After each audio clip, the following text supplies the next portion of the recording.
Welcome to Africa Unfiltered, the Pan-African podcast that sees the future through the eyes of our past. This episode is about something urgent and powerful: artificial intelligence. Some say AI is a threat. I say it's the great equalizer, but only if Africa leads and not lags. Because if we don't code, we will be coded.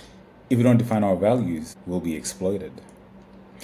This is the next scramble for Africa, not for land, but for data. Why AI matters to Africa isn't about sci-fi anymore. It's already shaping healthcare, finance, security, agriculture, elections. The global AI market is projected to hit $1.8 trillion by 2030, 6 years away. But here's the catch: less than 4% of the global AI research outputs come from Africa. Let me say that again. Less than 4% of the global AI research output comes from Africa, and we have the youngest population on the freaking face of the earth.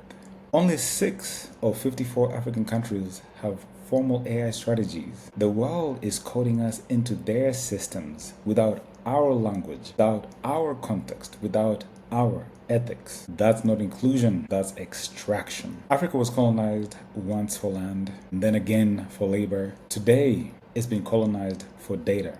Foreign firms extract African voices, faces, habits, training their AI models for profit. For example, ChatGPT, Google, Meta have all used African content moderators and data labelers in Kenya and Nigeria for as little as $1.50 an hour. This was reported by the Time magazine back in 2023. Facial recognition tools from China were tested in Zimbabwe and Uganda without public consent. And worse, Africa has no centralized data protection framework. This is digital imperialism. If we don't act, will be invisible in the systems that govern the world. But here's the good news. Africa, it's not too late. We are rich in multilingual data, youthful population, cultural diversity. AI can help us leapfrog, translate indigenous languages at scale, detect crop diseases through image analysis, create African-led fintech, healthcare, and edtech.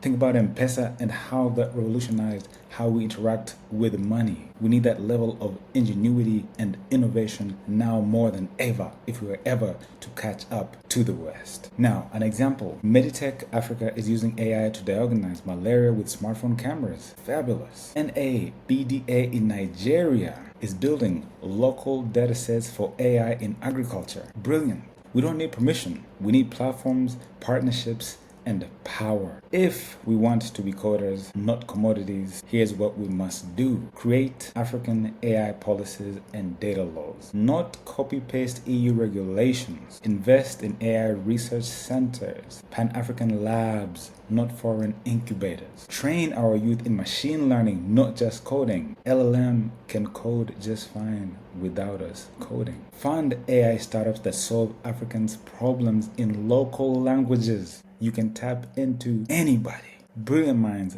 are laid all over Africa. Build ethical datasets that protect African values and privacy. Now let me be clear, this is not about resisting technology. It's about leading it. Pan-African AI is not just possible, but it's absolutely necessary. So here's the question, Africa. Will we code the future or be coded into someone else's profit? Will our voices guide the AI revolution or will we be deleted from history one algorithm at a time? Winners always write history. If we don't control our data, we don't control our destiny. This is Africa Unfiltered. I'm Kuya. Until next time, stay awake, stay digital, and stay in control. Vision 2050 isn't about catching up, it's about coding the future. We are the future. Thank you.